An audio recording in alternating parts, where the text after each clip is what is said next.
lancé. Vous l'avez toujours pas reçu? Pas encore. Alors je vérifie que j'ai bien ça y est, je vois ici en tout Voilà. cas, voilà. Donc bien le bonsoir à tout le monde. On est donc parti pour ce webinaire qui est là donc pour, parler du numérique en maternelle et qui est là aussi et peut-être surtout pour vous présenter un tout nouveau projet. Il est vraiment tout chaud, hein. Je peux vous dire que, vous allez être dans les premiers à pouvoir découvrir les prémices, de ce projet européen qui est Keep in Touch, dans un nom, un acronyme anglais parce qu'on voilà, c'est un projet européen, mais on y reviendra. Et donc l'idée, c'est de vous présenter, justement, cet outil et puis d'inviter aussi une des institutrices, puisque c'est un projet qui a été mené, dans 5 pays et avec la collaboration d'enseignants qui ont testé les choses, qui ont mis en place des choses dans leur classe. Et donc on accueillera par exemple dans ce webinaire également Aurélie Modave, qui est une des instits, belges, qui a participé donc au projet et qui viendra un peu nous expliquer ce qu'elle a vécu. Et donc l'idée, c'est aussi de d'abord faire le point. Vous avez, émis, pas mal de questions donc dans le formulaire, qui est arrivé, pour l'inscription. Vous avez mis une case, pour formuler l'une ou l'autre question et parmi ces questions, donc il y en a quelques-unes que l'on va, relever. Avant toute chose peut-être quand même, c'est de vous présenter, bah, ceux qui sont en face de vous. Alors je vais laisser Bérénice peut-être prendre la parole en premier. Oui. Marc, tu démarreras aussi la présentation? Oui, Alors, voilà. voilà, je me présente. Ou bien tu te présentes d'abord, Marc, et comme ça, j'enchaîne avec la présentation de médias.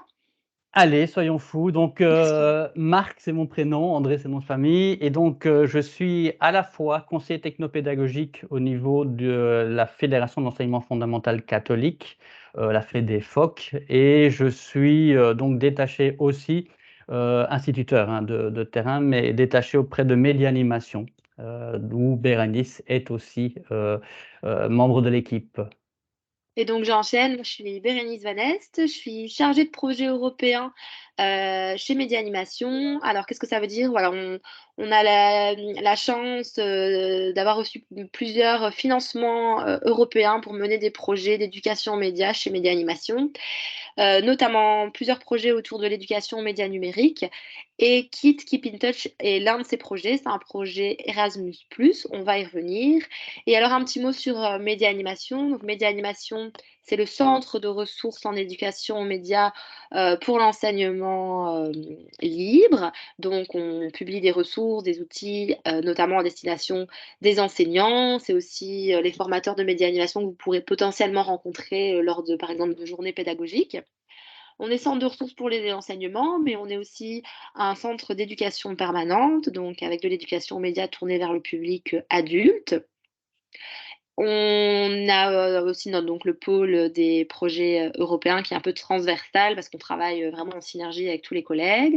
On a également une formation pour les personnes en situation de handicap, la formation handicap.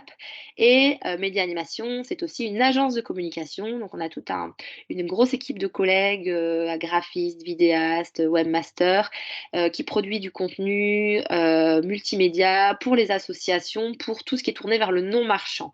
Donc en fait, on est une agence de com, mais exclusivement tournée vers le non marchand. Voilà, c'était pour Voilà. la petite présentation.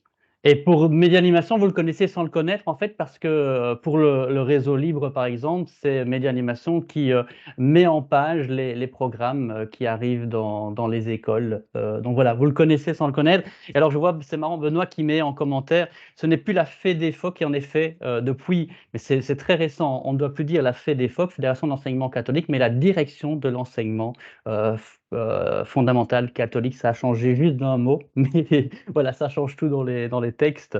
Et donc, je le disais, on va d'abord partir de ce que vous avez écrit. Et j'ai repris ces 3 commentaires. Je me suis permis de mettre votre prénom dans ce que vous avez écrit au moment du formulaire.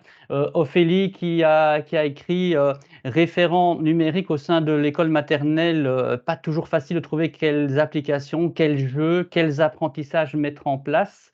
Il y a Alexandre qui a écrit comment motiver l'équipe maternelle à passer le cap de l'intégration du numérique. J'aime beaucoup. Il y a des mots que j'aime beaucoup dans ce qu'il a écrit. C'est déjà comment motiver. Pas toujours simple parce qu'on sait que le numérique en maternelle, c'est quelque chose qu'il n'est pas toujours évident de faire entrer dans la classe. Il y a des raisons, hein, des raisons réelles, des bonnes raisons parfois.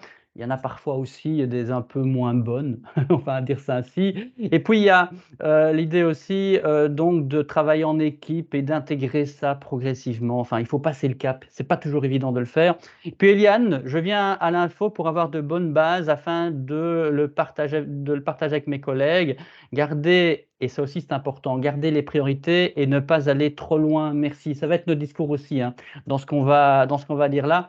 Et c'est pour ça qu'on va se permettre de juste reposer quelques bases. Alors ceux qui m'ont déjà eu en formation, puisque je donne pas mal de formations dans les écoles, ont déjà vu cette slide, mais qui est tellement important. Donc l'idée est bien de dire qu'on ne va pas numériser l'école maternelle et que les outils qui vont être proposés, comme ceux pour Keep in Touch, ne sont pas du tout là pour dire demain vous devez dans vos classes maternelles être vraiment numérique à 100%. Ce serait bien dommage.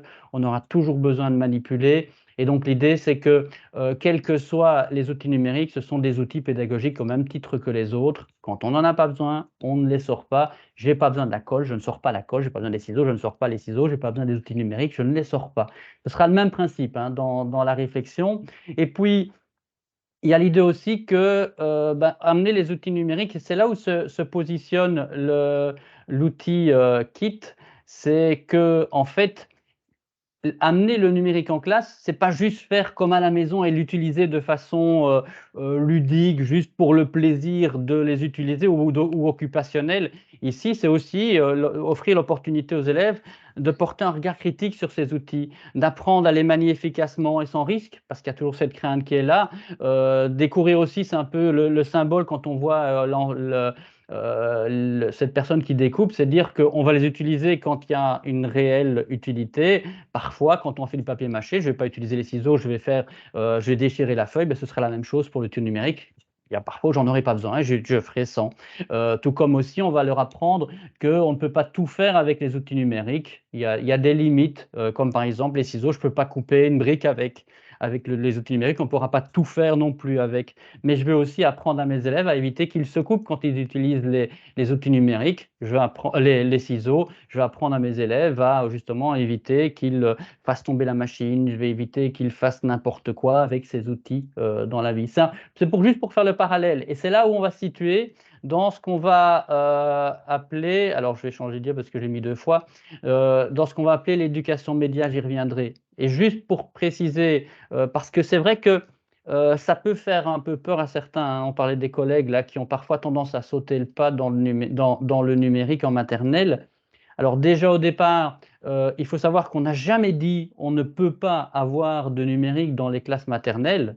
Aucune étude n'a dit ça, même si certains l'ont fait dire à des études comme celle de Serge Tisseron ou autres. En fait, l'idée, et c'est ce qui est écrit d'ailleurs, j'ai repris le texte exprès devant vous, dans le référentiel des compétences initiales pour le maternel, on a cette phrase qui est assez importante et qui résume en fait un peu toute l'approche. Dans les classes de l'école maternelle, les élèves peuvent être occasionnellement sensibilisés aux potentialités offertes par les outils numériques. C'est écrit noir sur blanc en fait. Et donc dire ah non, on ne peut pas, on a dit que, ben, le texte officiel, parce que maintenant le référentiel à l'école c'est bien celui-là, le texte officiel le dit, on peut le faire. Avec évidemment, et ça restera toujours, et c'est ce que disent toutes les campagnes aussi, ben, avec évidemment parcimonie, en tenant compte qu'un usage excessif ne sera pas idéal. Et donc il faut les utiliser à bon escient. C'est ça l'idée générale. C'est ce que disent les textes officiels. Et si on est en maternelle, alors on n'a pas un cours de numérique. Le cours de numérique, la formation au numérique, elle apparaîtra en troisième primaire.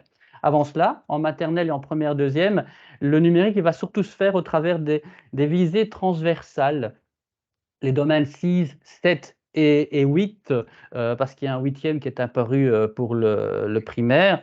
Et si on prend par exemple juste on pourrait faire 2 heures rien qu'avec les visées transversales et l'approche du numérique, hein. Ce n'est pas le but ici aujourd'hui, mais rien que si on prend au niveau de développer la créativité et l'esprit d'entreprendre, on a, et c'est donc dès la maternelle, l'idée de réaliser une œuvre, une production médiatique ou un projet. Donc on est clairement dans un usage des outils médiatiques. Quand on est aussi sur anticiper les conséquences et les effets pour soi ou pour les autres de sa production, ben, on doit le travailler dès la maternelle. Et donc dans ce qu'on va vous présenter, ce sera vraiment ça, c'est une approche qui va apprendre aux enfants à anticiper ces séquences, à comprendre que quand on publie quelque chose, ça peut avoir des effets, des conséquences positives ou négatives sur moi. Et donc, évidemment, pour ça, il faut que les enfants produisent. Et s'ils ne produisent pas, comment pourraient-ils réfléchir les conséquences et les effets de leur production? Et puis la dernière chose que j'ai reprise juste pour les exemples, c'est donc, vous le voyez, d'être attentif. Donc là, on est sur apprendre à apprendre, être attentif aux traces laissées en ligne lors de son utilisation des outils numériques. Eh bien, en maternelle, on va déjà, par exemple, leur apprendre, lorsqu'ils utilisent des outils, prendre conscience que quand ils s'amusent à faire des selfies, parce qu'on leur a laissé la main sur la machine, ils font des selfies pour le plaisir entre eux, ben, à un moment donné, prendre du recul et dire, tiens, et vous avez vu, une semaine après, les photos, elles sont toujours là, hein, vous savez qu'elles sont encore là. Prendre conscience qu'on laisse des traces sur les machines qu'on utilise, ça se fait dès la maternelle, en fait. Et ça, ce sont les visées transversales qui vont permettre d'approcher ça. Et donc, voilà, donc c'est pour dire que le numérique, c'était pour ça qu'on voulait le montrer déjà d'entrée de jeu, contrairement à ce que certains pensent, ce numérique, évidemment, il a sa place dans les classes maternelles, avec donc toutes les précautions qu'on a dites. Et le projet KIT a une vocation d'être beaucoup plus sur la réflexion des élèves par rapport aux outils numériques. Et donc, on va être dans ce qu'on appelle une éducation aux médias numériques. C'est lui qu'on va apprendre. On va vraiment porter un regard sur ces outils numériques.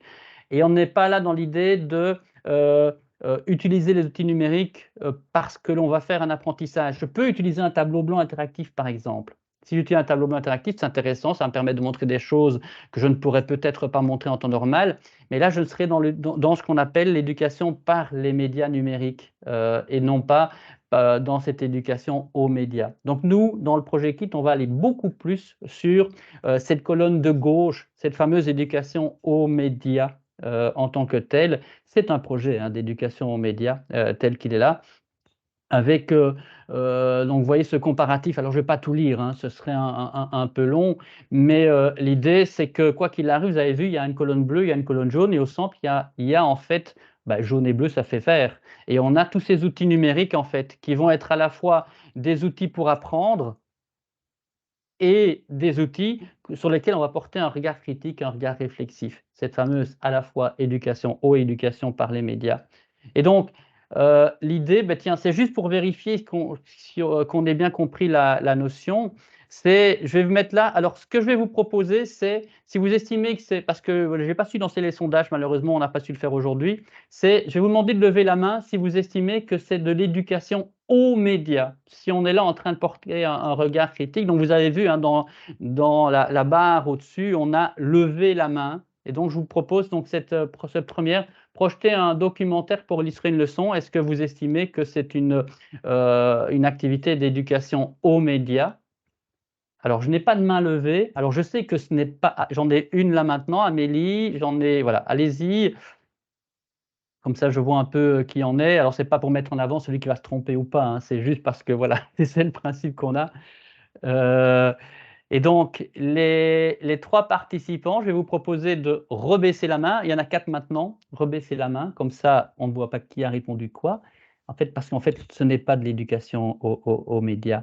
En fait, on est vraiment clairement on utilise un média pour faire un apprentissage, qu'il soit en éveil, qu'il soit en mathématiques ou autre. Et donc, l'objet de l'apprentissage n'est pas le média, c'est ce que l'on va illustrer au travers du documentaire. Donc, voilà, pour qu'on comprenne bien, hein. Donc là, on est en éducation par le média. Deuxième, et donc l'idée ici, c'est de questionner les élèves sur les photos qui seront placées dans le cahier de vie de la classe. Alors, vous levez la main si on est en éducation aux médias quand on fait ça. Donc, questionner les élèves sur les photos qui seront placées dans le cahier de vie de la classe. On en a tous un en maternelle, hein. Peu importe la manière dont tu le publies, mais il y a toujours des photos dedans. Et donc, l'idée, c'est que, est-ce qu'on est en éducation aux médias Alors rassurez-vous, hein, si vous n'arrivez pas parce que votre navigateur ne permet pas de lever la main, je vais prendre en tout cas la grosse majorité ici dit que c'en est. Et en effet, c'est de l'éducation aux médias. On est clairement là-dessus. Et c'est ça l'idée. Et donc, dans ce qu'on va aborder le numérique avec les élèves, ben, l'idée, c'est. Alors, j'ai mis les photos qui seront placées dans le cahier de vie de la classe. On est bien d'accord que du coup, c'est le cahier de vie des élèves. Et donc, c'est intéressant que, ben, plutôt que de faire des photos nous-mêmes, par exemple en maternelle, pour justement les placer dans le cahier de vie, eh ben, dans les ateliers, dans les sorties, on va demander aux élèves de faire les photos. Et on va réfléchir à partir des photos qu'eux ont prises pour qu'ils portent un regard réflexif sur ces photos. Et là, on est clairement, en effet, dans l'éducation aux médias. Voilà, je vous propose de rebaisser la main et on va aller à pour baisser la main, il faut recliquer dessus, hein, si jamais. Et donc, la troisième question, utiliser une tablette pour s'exercer à discriminer la quantité 3. Donc voilà, on est sur un exercice Learning Apps ou autre et on est en train d'apprendre à discriminer 3. Est-ce que quand on fait ça en étant en éducation haut ou en éducation par, il n'y a pas de main qui se lève, il y en a une qui est restée, mais ça c'est tout à l'heure, parce qu'en effet là, on l'avait compris, je crois, maintenant ça y est, hein, plus besoin de vous expliquer quoi que ce soit. On est bien en éducation par parce que là, on est en train de travailler la quantité 3 et on n'apprend pas l'objet numérique. Donc, et la dernière, alors ça, je suis sûr qu'on va être un peu plus mitigé. Proposer aux élèves de refaire des photos à l'identique selon un modèle reçu. Donc, on le voit sur la photo, ils ont une photo et l'idée, c'est de refaire comme ce qu'on voit là. Est-ce qu'on est en éducation haut? Est-ce qu'on est en éducation par les médias quand on fait ce genre de choses? Alors j'ai, pour l'instant 11, 12 mains levées et alors qui a raison, qui a tort? Alors je vais vous dire un truc, c'est qu'ici quelque part, vous avez à la fois raison et à la fois tort, quelle que soit la réponse que vous avez mis. Donc c'était pour ça que j'y allais, pour montrer quand même qu'il y a parfois des subtilités, hein. Quand ils sont en train de refaire les photos à l'identique, en fait, on est, clairement dans la structuration de l'espace. On est par exemple, ce qu'on appellerait dans les anciens programmes, reproduire des figures et des matériels variés et donc il faut arriver à situer des objets, à l'encadrement. Ce sera plutôt des mathématiques ou de l'éveil dans ce cadre-là. Et puis l'idée, c'est qu'évidemment, on va apprendre aux élèves que pour pouvoir, reproduire à l'identique, eh bien, il va falloir jouer avec le cadrage, il va falloir jouer avec, s'il n'y a pas de zoom, avec, rapprocher ou diminuer la tablette et donc dans ces cas-là, en fait, on est en train de leur apprendre à utiliser l'outil numérique pour faire. Et dans ces cas-là, on sera en éducation aux médias numériques. Donc là, on est sur les deux niveaux. Et donc, c'était juste pour donner raison à tout le monde à la fin, dans la dernière question, comme ça, on était bon. Donc voilà, ça c'est l'approche générale. Et donc, l'approche, je le disais, c'est que le projet KIT est plus évidemment un projet d'éducation aux médias, même si on le verra pas que, hein, parce la frontière est parfois assez limite, même à certains moments.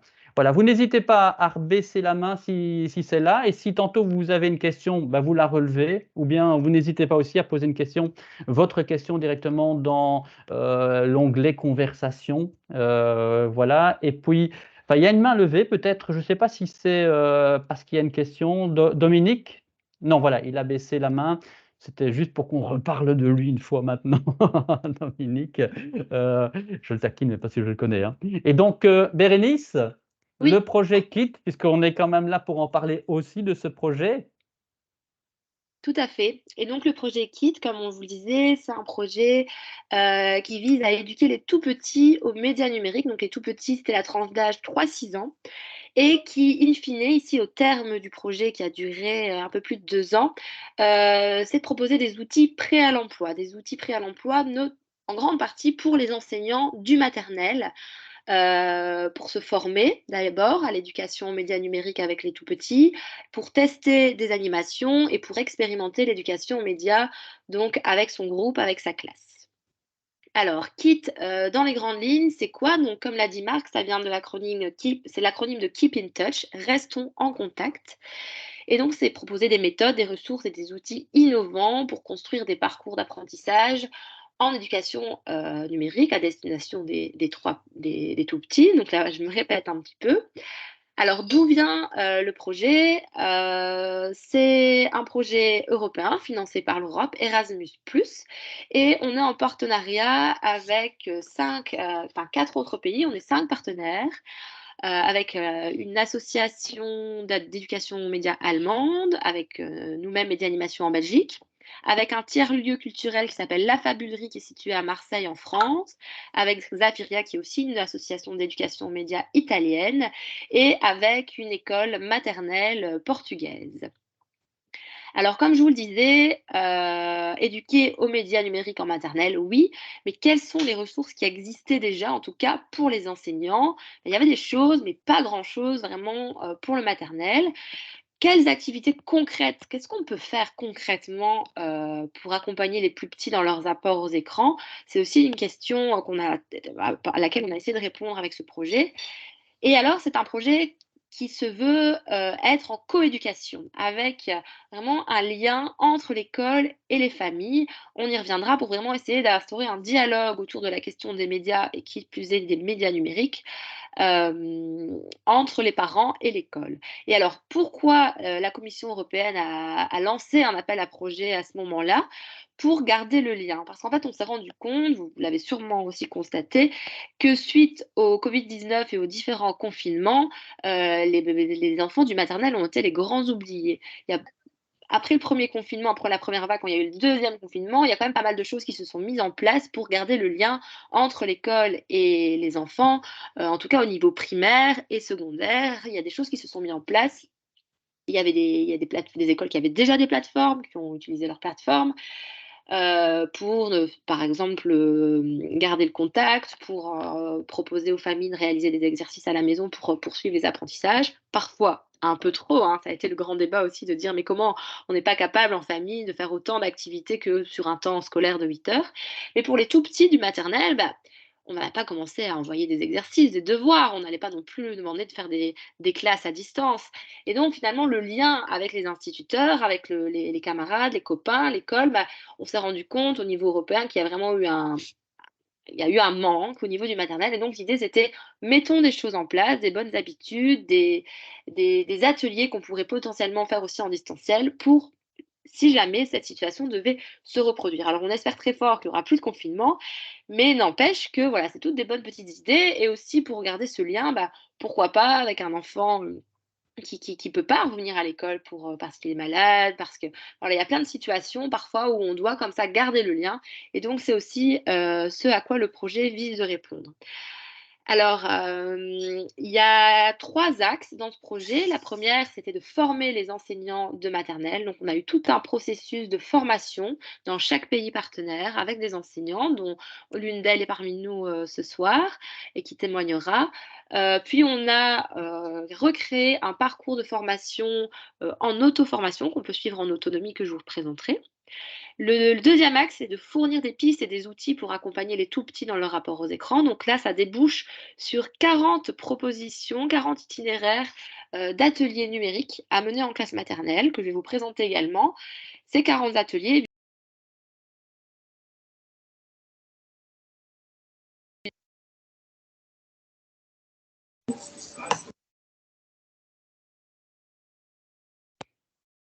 il y a quelqu'un qui a fermé mon micro par inadvertance, je pense.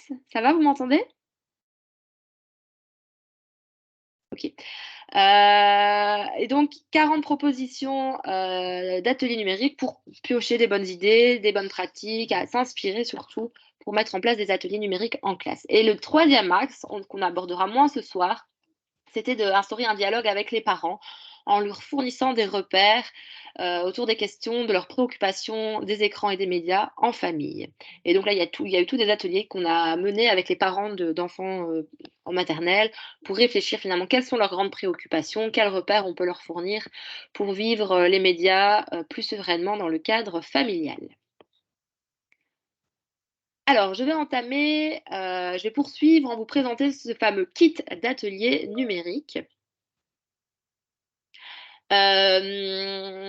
Donc, on est occupé de mettre en ligne, ils y sont pas encore du tout tous, 40 ateliers numériques qui ont été co-designés avec, en tout cas pour les ateliers belges, co-designés avec les enseignants qu'on a formés. C'est destiné du coup aux enseignants du maternel. Ils seront disponibles en ligne sur le site keepintouchproject.eu.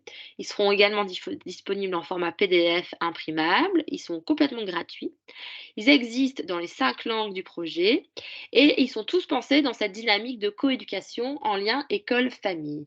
Ces 40 ateliers seront tout prochainement tous sur le site, mais je vais déjà vous en présenter quelques-uns, complètement libres d'accès et vous pourrez vous inspirer de ce qui existe. À chaque fois, il y aura des thématiques, des tranches d'âge bien définies, des mots-clés qui vous présenteront quelles thématiques sont abordées et il y aura une fiche qui résumera qui sera en ligne, donc avec les objectifs ciblés, la question clé et un petit résumé qui présentera l'atelier.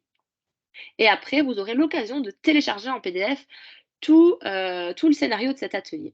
Alors chez nous, en Belgique, on a eu la chance de travailler avec des enseignantes très motivées qu'on a formées, puis qui ont en fait se créé des ateliers dans leur classe maternelle que je vais vous présenter maintenant. Par exemple, un premier atelier qui avait été autour de la publicité. Comment découvrir la publicité avec des enfants de maternelle, apprendre à distinguer la publicité des autres contenus et à l'identifier dans son environnement. Donc, cette institutrice a nous proposé de d'abord partir de la publicité format papier pour ensuite aller plus loin et potentiellement découvrir aussi la publicité lors des vidéos pour pouvoir reconnaître les publicités qu'on voit avant une petite vidéo sur YouTube, par exemple.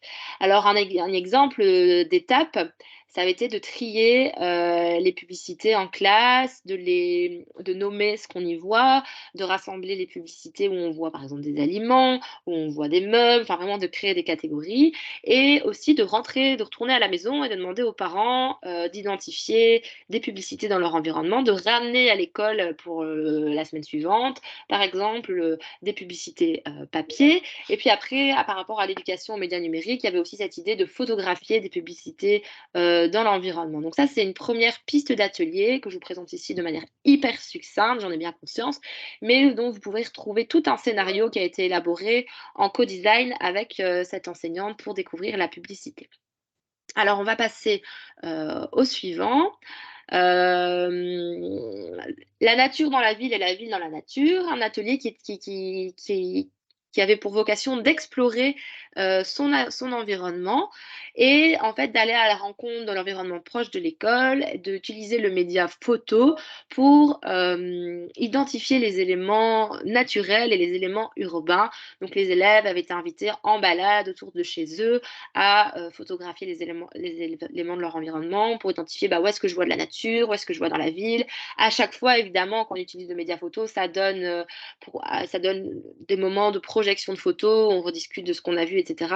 Nous, chez Média Animation, quand on a repris la proposition d'atelier de cette enseignante, on a voulu aller aussi une étape plus loin dans la proposition en proposant aussi de faire un loto sonore. Donc voilà, on est dans son environnement proche, on observe des choses dans son environnement, mais on peut aussi enregistrer les bruits et on peut aussi enregistrer les bruits à la maison pourquoi pas créer une expo photo et un loto sonore où on enregistre les bruits qu'on entend par exemple dans la cuisine, dans la nature et on fait vivre l'expérience à d'autres classes de l'école. Donc voilà, parce qu'on s'est vraiment vite rendu compte que tous les enseignants avec lesquels on a eu la chance de travailler nous avaient proposé beaucoup de choses autour de la photo, qui est un média facile, mais maintenant aussi avec les smartphones, les tablettes, on a la possibilité de très facilement enregistrer des sons. Il ne faut plus des dictaphones comme avant, on peut juste enregistrer des sons et donc on peut aussi demander aux familles, avec la fonction dictaphone sur WhatsApp, Messenger, que sais-je, d'enregistrer des sons de leur environnement et de créer comme ça des petits jeux, des lotos sonores. Alors, une autre proposition autour de la photo, de nouveau, c'était le copain mystère. Comment la photographie peut-elle véhiculer différents messages? Ici, on a eu deux propositions, hein. Une première proposition d'une enseignante de Gossely qui nous proposait de travailler la photo, le selfie, la représentation de soi et d'apprendre à photographier l'un l'autre, comme vous voyez ici à l'image, et d'arriver à un jeu où on photographie qu'un seul détail du copain, où on doit le reconnaître en fait. Par exemple, on photographie uniquement son oreille, on apprend à se photographier de pied, etc. Il y avait toute une idée comme ça de photographie. On rentrait à la maison, on photographiait aussi pour son doudou. Sous la même idée, on photographie son doudou en plan large et puis un détail de son doudou. Et en fait, on a aussi annexé cette proposition avec une autre proposition qui proposait de travailler plus autour de la psychomotricité et de la représentation des exercices de psychomotricité. Donc, pourquoi pas organiser une séance de psychomotricité à l'école et ensuite demander aux élèves de dire bah, voilà, si on voudrait refaire cet exercice plus tard, comment on le photographierait, qu'est-ce qu'on mettrait qu'est-ce qui est important de voir à l'image pour aussi apprendre à justement à photographier, à distinguer l'essentiel de l'accessoire dans l'image qu'on prend. Et alors la proposition de cette enseignante, c'était de à la maison avec les parents imaginer un exercice de psychomotricité et de demander aux parents et aux enfants de photographier l'exercice de psychomotricité avec toujours le point d'attention à se dire quand on prend des photos, ça peut être aussi l'enfant qui prend les photos et pas toujours le parent qui veut réussir la plus jolie photo du monde. Et donc, demander aux enfants de prendre leurs photos et demander aux parents de transmettre par voie numérique les photos réalisées, mais aussi les photos ratées. Pour une fois qu'on arrive à l'école, de comparer, dire quelle photo on garde, les amis, à votre avis, est-ce que celle-là, on voit bien ce qu'on doit voir, est-ce qu'elle est suffisamment claire, pour aussi mettre en débat, donc quand on parlait de faire de l'éducation aux médias, aussi comprendre pourquoi une photo et celle-là est plus visible que l'autre, pourquoi on sélectionne pour aussi faire un tri, etc. Ensuite, une autre proposition, c'était le voyage de la mascotte.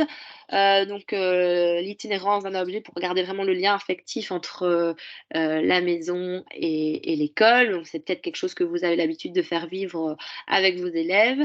Ici, voilà, il y avait vraiment l'idée de créer un reportage photo autour des voyages de la mascotte, de photographier, d'apprendre à photographier la mascotte, de rentrer à la maison, de photographier la mascotte qui vit le week-end, qu'est-ce qu'elle fait.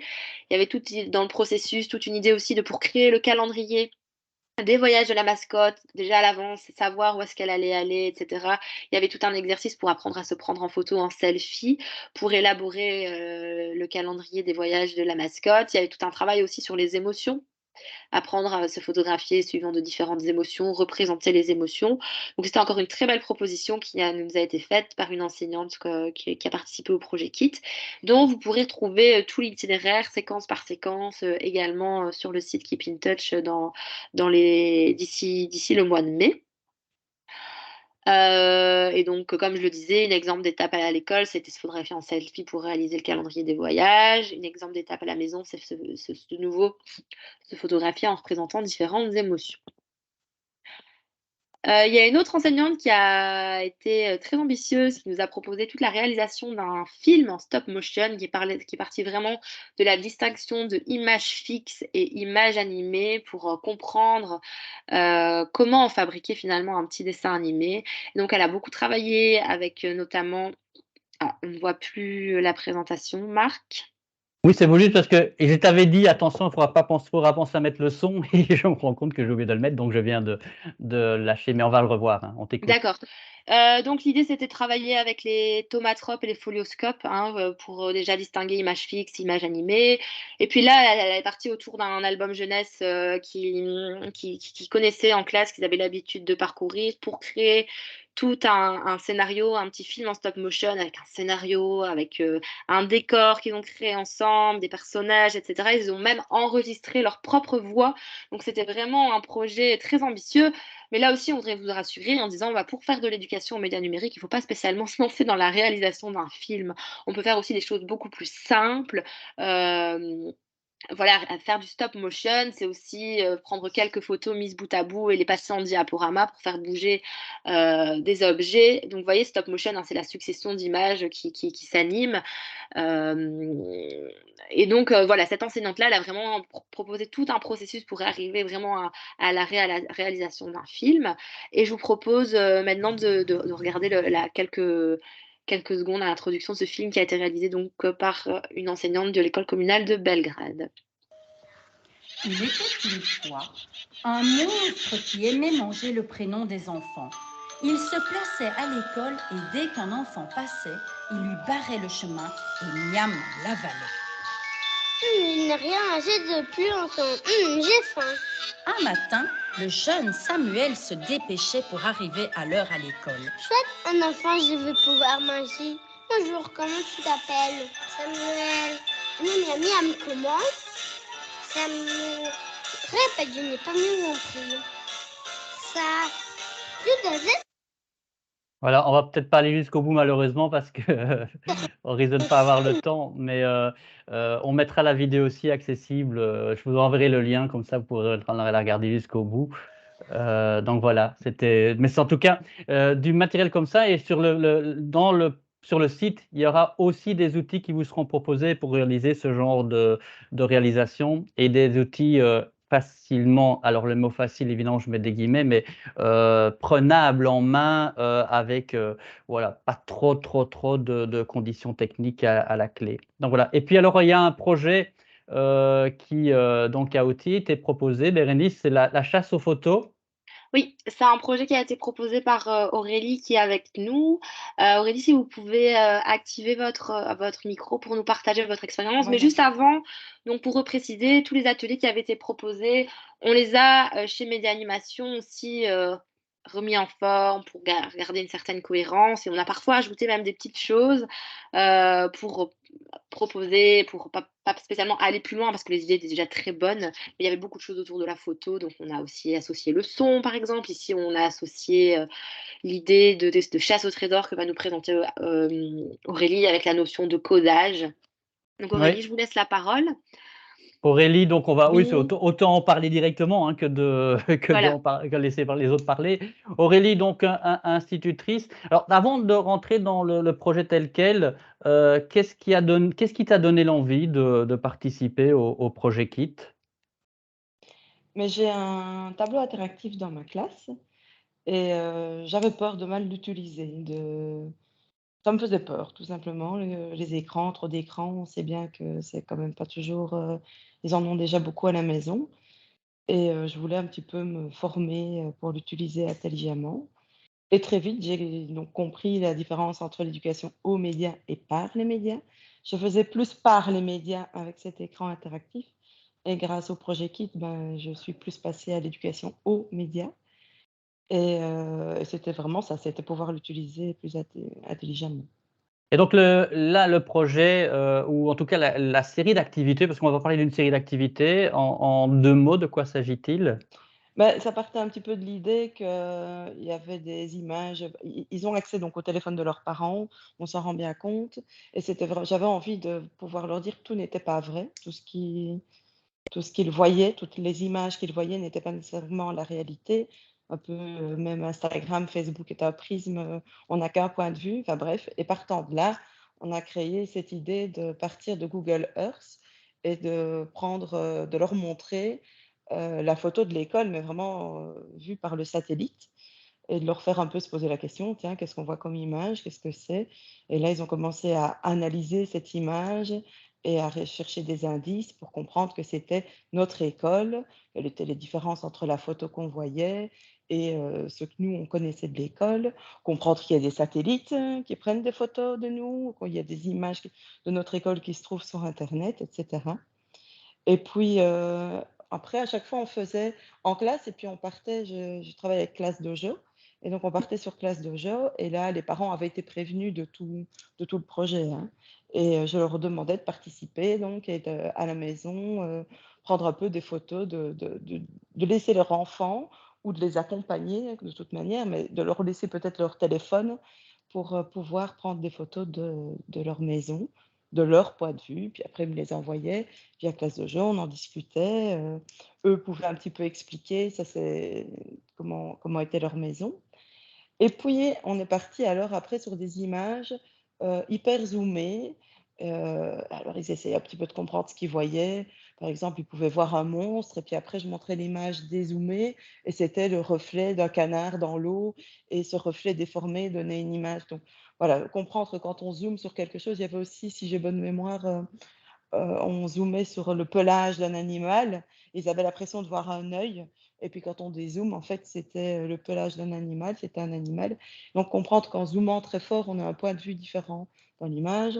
Alors on a appelé ça le regard de la souris, parce qu'on regarde vraiment de très, très près et puis, que nous, on avait revu notre école comme une girafe en regardant de très, très haut et puis partant là-dessus, en jouant avec, des photos que j'avais trouvées sur internet, j'aurais proposé de nouveau de retourner à la maison et de refaire la même chose avec le point de vue d'une petite souris et le point de vue d'une girafe dans leur maison Là, j'ai encore eu, pas mal de chouettes retours, même si, on va pas se leurrer, c'est souvent les mêmes parents, mais voilà, quand même pas mal de retours et les enfants très, très fiers de montrer, leurs jouets, en gros plan, puis, en plan plus élargi et donc comprendre un peu les points de vue, de faire deviner des choses et puis on l'a fait dans l'école, on s'est un peu promené en prenant en photo, par exemple, une clinche de porte et puis ils se rendent compte qu'elle ressemblait aux autres, donc il faut prendre des indices sur la photo pour comprendre de quelle porte il s'agit, puis s'éloigner de plus en plus jusqu'à se dire: «Tiens, on va prendre une photo d'un plan de girafe de notre école». Donc on a carrément sorti l'échelle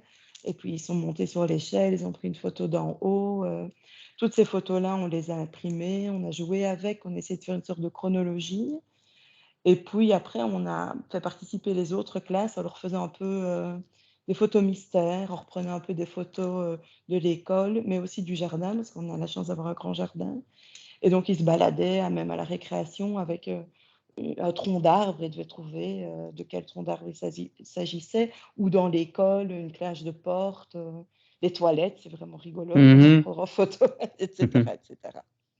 Alors 2 questions peut-être, d'abord le lâcher prise, j'ai envie de dire parce que, tu disais que, bah, les enfants faisaient les photos, sauter le pas pour arriver à ce que ce soit les enfants qui manipulent en se disant: «Ils risquent de les casser», ça a été facile?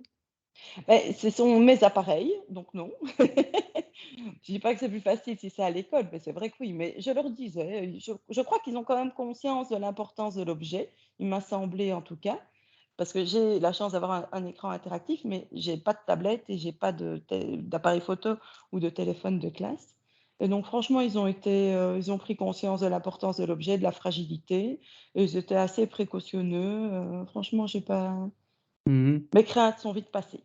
Ouais, je dis ça, enfin mon épouse est un site maternelle, ça fait 8 ans qu'elle a les mêmes tablettes, que les enfants manipulent aussi comme ça en sortant et elles sont toujours là en fait. Comme on dit toujours, hein: «Ah il y a une façon de que les tablettes ne cassent pas, tablette ou appareil photo», parce qu'on peut aussi travailler avec l'appareil photo. La seule et bonne manière pour qu'elles ne cassent pas, c'est de les laisser dans les armoires. Mais c'est Oui, dommage. oui. Mais c'est dommage, donc autant qu'elles soient utilisées et puis voilà, le risque zéro n'existe pas, mais alors deuxième question, tu parlais des parents, est-ce que tu as eu des réticences de certains parents? Parce que ça peut arriver aussi, hein, cette place des écrans à l'école et donc est-ce que toi tu as eu des retours à ce niveau-là? C'est bah, le projet Kit accompagne bien tout ça parce qu'on a toute une explication pour leur expliquer, leur faire comprendre quel est l'objectif justement et que l'objectif, c'est de les accompagner et de répondre aussi un peu à leurs, questions et leurs craintes par rapport aux écrans.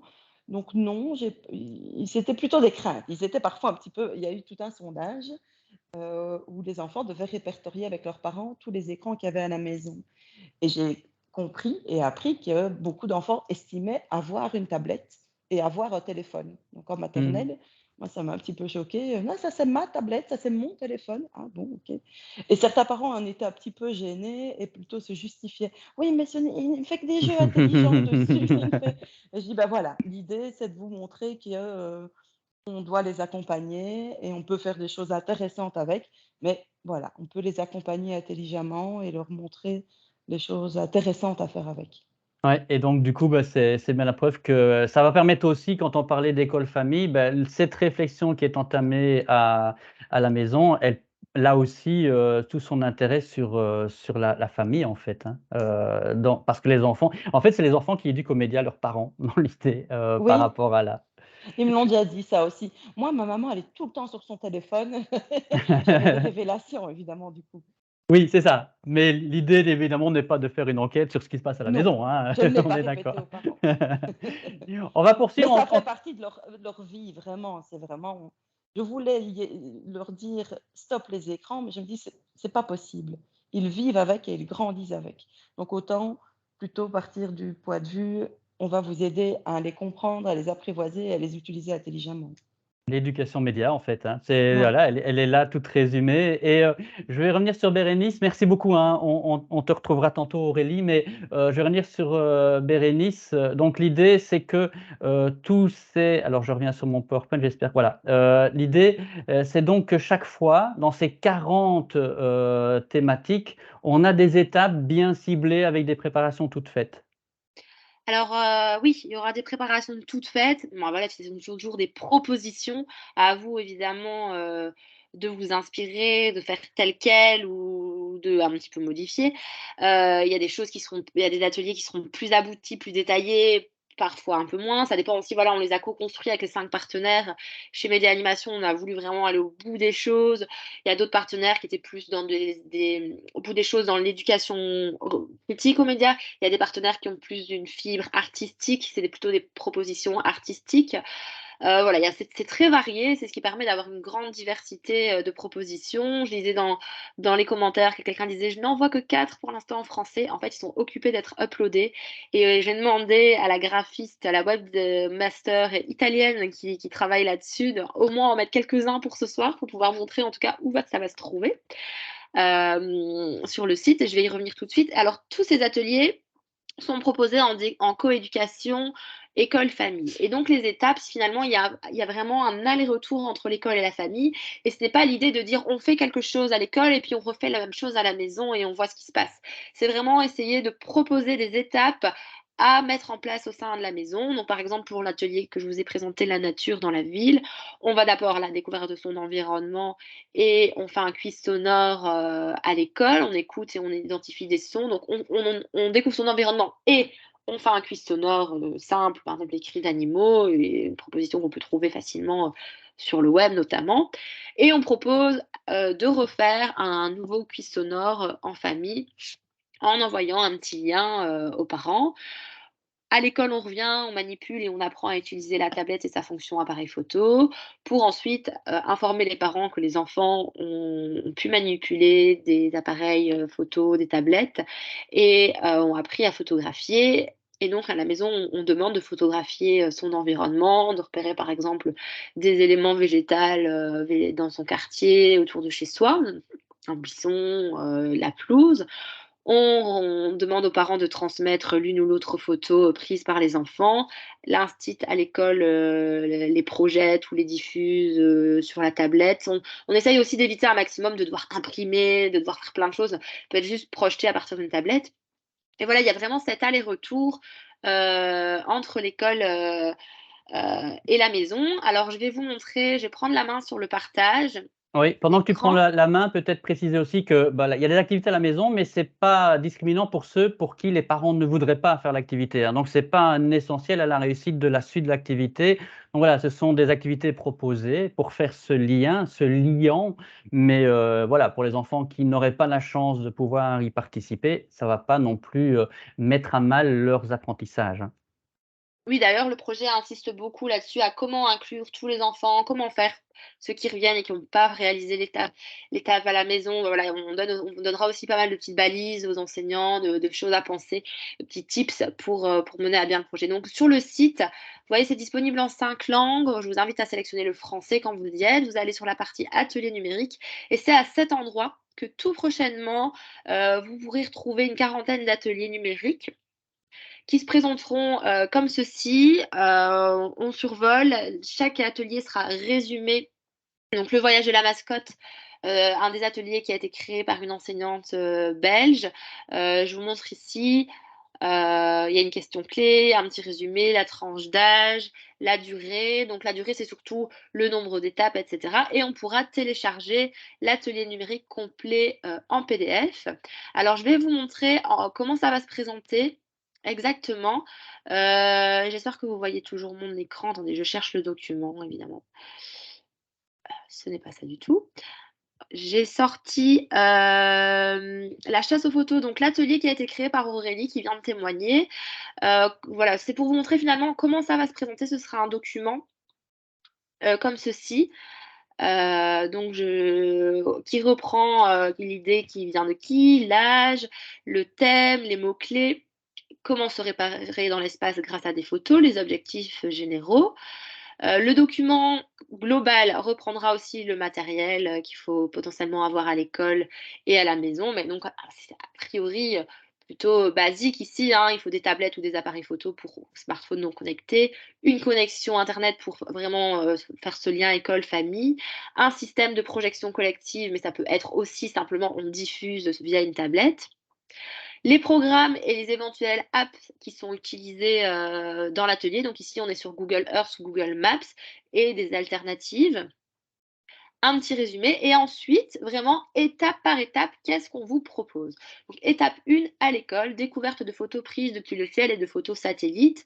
Comme l'a expliqué Aurélie, l'idée de base, c'était de projeter la photo satellite via Google Earth ou Google Maps de l'école et de ses alentours aux élèves et d'interroger les élèves sur d'où vient la photo, qu'est-ce qu'on reconnaît, expliquer ce qu'est un satellite. Et puis de repartir de cette photo satellite pour dessiner des repères. Il y a toujours une petite note si on est en cas d'enseignement à distance, car le projet a pour vocation de aussi pouvoir mettre des choses en place en cas de confinement. Donc il y a toujours des alternatives qui sont proposées si on est en enseignement à distance. Puis l'étape 2 à la maison, on observe sur Google Maps son lieu de vie, donc que ce soit son quartier, sa maison, son appartement, et on fait le même exercice de repérer les éléments physiques qu'on reconnaît.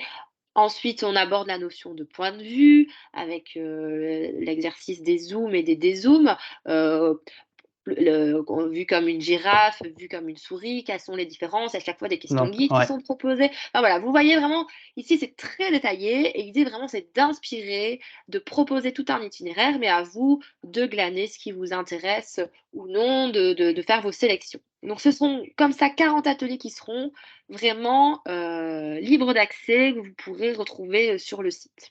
Voilà, on dit bien ils seront parce que voilà, ils y seront encore tous, hein. Je dis, Non. comme Bérénice a dit, il y a cette traduction qui se fait et donc l'idée c'est qu'au fur et à mesure, en fait c'est l'histoire de quelques jours maintenant, hein, parce que tout est en cours de finalisation et donc il y a ces fiches, mais pas que sur le site, en fait.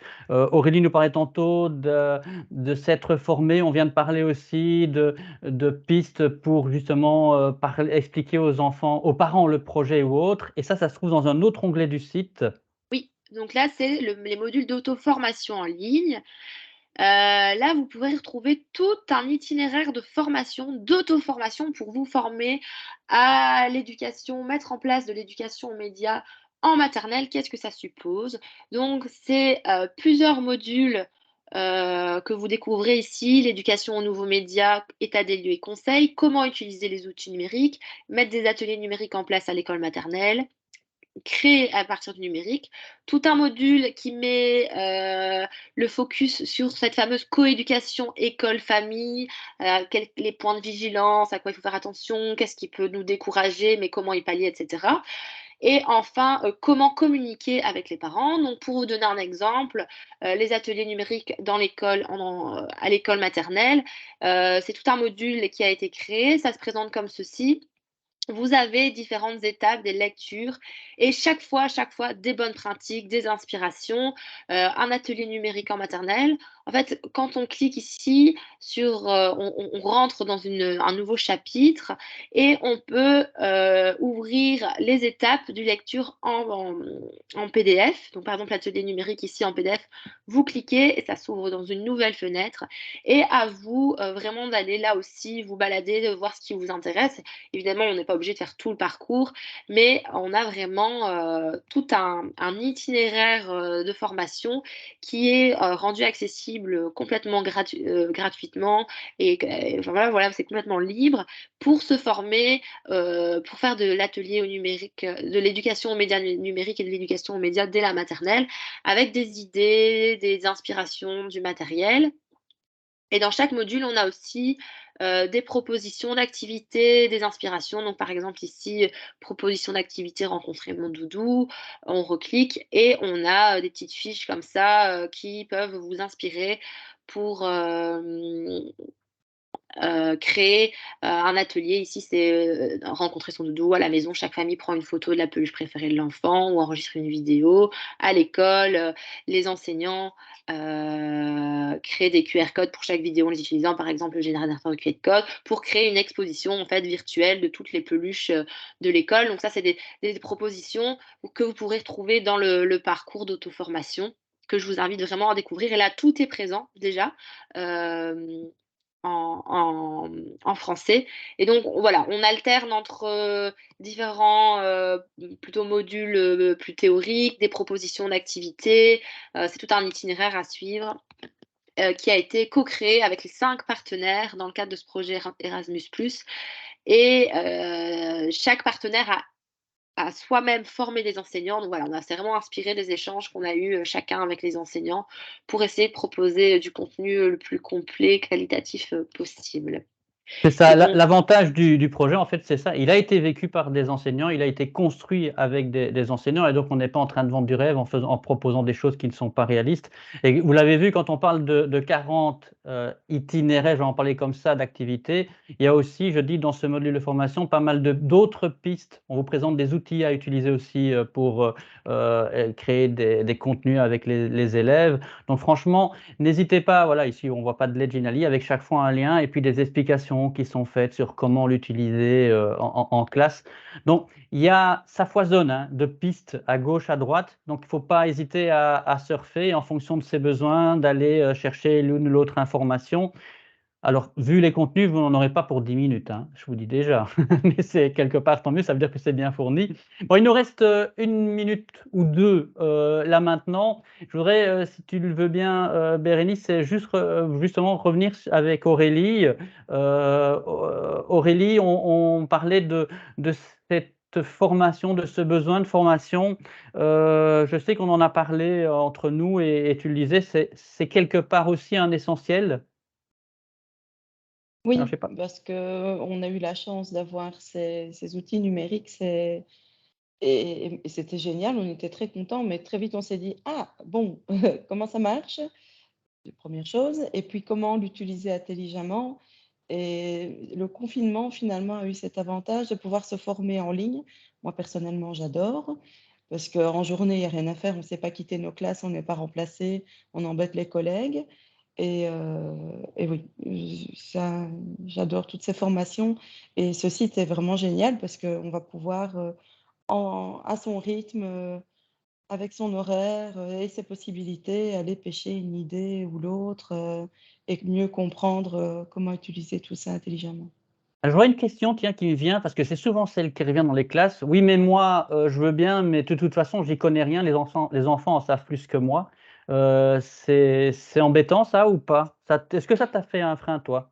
Mais on était plusieurs dans le groupe à avoir un peu peur, ou pas être assez outillés aussi. Pas bien s'y connaître, pas être 2.0 et pas assez outillés. Mais finalement non, parce que l'idée, c'est vraiment de leur faire comprendre des choses que nous maîtrisons, qu'une image a un message, qu'une image a un point de vue, qu'une vidéo a un message, qu'une vidéo a un point de vue, les bandes son, de pouvoir montrer que tout ça peut être utilisé intelligemment. Franchement, c'est sur internet, tout est intuitif. Les enfants ont de bonnes bases, mais nous, finalement, on s'en sort bien aussi. Et si tu devais résumer ton expérience, on va terminer là-dessus, en tout cas, pour cette présentation. Il y a encore 2-3 petites choses à vous dire, mais si tu devais résumer ton expérience en une phrase ou 2, tu dirais quoi, toi? Heu, Tu sais quoi? Réfléchis à la question, ouais, je vais en profiter. Oui, j'aurais dû te préparer. Bérénice, tu voulais dire ouais. quelque chose? Oui. Non, ah alors non, je non, non, je alors t'écoute. je voulais juste vous dire qu'en fait, on vous présente cet outil-là, mais il n'y a pas que celui-là, en fait, et donc vous n'hésitez pas à aller sur le site de Média Animation, vous avez l'adresse là, parce que des projets comme Kit, en fait, il y en a, d'autres, qui existent déjà. Alors, voyez au-dessus le logo 1, 2, 3 clics, par exemple, c'est un site qui justement, et là, il existe depuis déjà quelques années, aborde, l'idée que, comment aborder, comment éduquer les enfants à l'usage d'une tablette à la maison. C'est au départ un outil destiné à la maison, mais avec quelques séquences d'activités qui sont proposées et qui peuvent être franchement reproduites en classe. Donc c'est 123clics.be. Alors ça c'est pour le primaire plus particulièrement, mais vous voyez l'onglet My App Educ, et là on sait qu'il y a dans le référentiel, par exemple, tout un tas d'attendus à acquérir à partir de la troisième primaire. Ce sera pour septembre, hein, pour les élèves de troisième primaire et de quatrième, et puis ça va évoluer. Eh bien, il y a déjà là, dans ces fiches, sur ce site un tas aussi d'itinéraires clés en main, avec aussi l'idée d'activités à proposer à l'école, à la maison. On est sur aussi une quarantaine d'itinéraires qui vont dans tous les sens pour vivre le numérique et réfléchir au numérique avec ses élèves. Donc c'est à la fois MyAPéduc ou MyAPéduc en fait, la différence, parce que j'étais plutôt en train de vous présenter un autre dont il n'y a pas d'ailleurs le logo, qui s'appelle Tandem, qui est sur le site. Et MyAPéduc, lui, a aussi l'idée qu'on a créée, toujours dans un projet européen, une application qui accompagne les apprentissages et qui permet aux élèves de faire des exercices sur ce qu'ils ont appris en ligne. Donc, on n'a pas le temps évidemment de vous décrire tous ces outils, mais je l'ai dit, n'hésitez pas à vous rendre sur le site. Donc, vous voyez l'adresse media-animation.be pour avoir toutes les informations. Tout se trouve là. Et c'est fou parce qu'il y a une mine d'outils qu'on ne connaît pas dans les classes, dont ceux-là. Et donc voilà, je vous enverrai le lien de toute façon vers les différents projets, donc à l'issue de ce webinaire, tout ce dont on a parlé, justement, 1, 2, 3 clics ou autre, vous aurez ça via un mail qui va arriver. Je pense qu'on a fait le tour complet, on a essayé de respecter l'horaire en tout cas, et on n'est pas trop mal, 21h04. Donc voilà, Bérénice, je ne sais pas s'il y a un truc à rajouter. Mais je voulais remercier à tout le monde de sa participation. Je pense qu'Aurélie a quelque chose à dire. Oui, Ouais, Aurélie. j'ai trouvé. Ah, Bah, ah oui, c'était c'est surtout vrai, que pardon, j'oublie en plus. c'était développer sa pensée critique. Moi, j'avais vraiment l'impression que j'allais aller dans le mauvais message en leur faisant utiliser des écrans et manipuler des écrans, mais non, c'était vraiment développer sa pensée critique. J'ai trouvé ça très, très intéressant.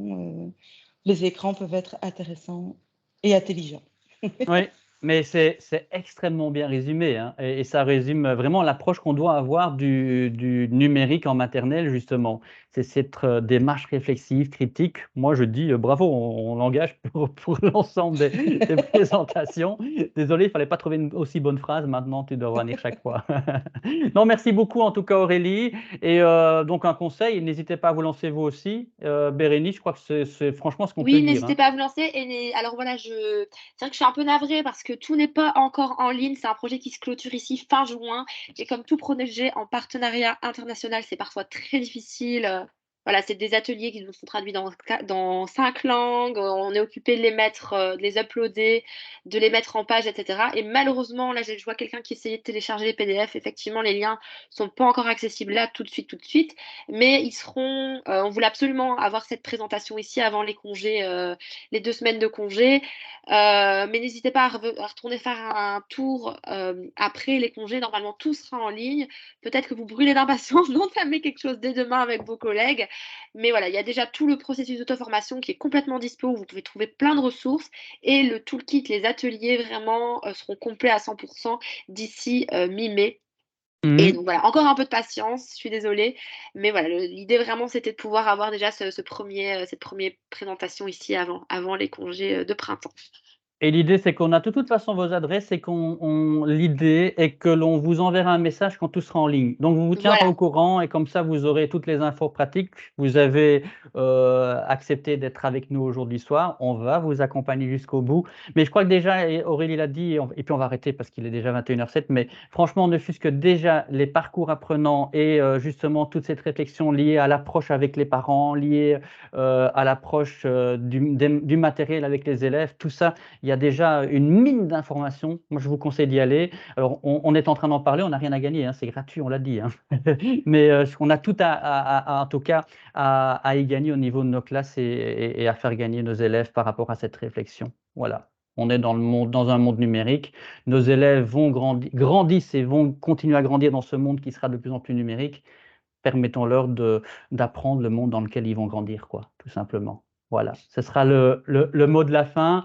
Merci beaucoup à tout le monde. Et puis, rendez-vous peut-être dans des échanges de mails ou autres parce que vous aurez des questions. Voilà, vous n'hésitez pas. Je vous souhaite une bonne soirée. Merci beaucoup de votre participation à tous et à toutes. Merci Aurélie pour ton témoignage. Je vous souhaite une bonne soirée.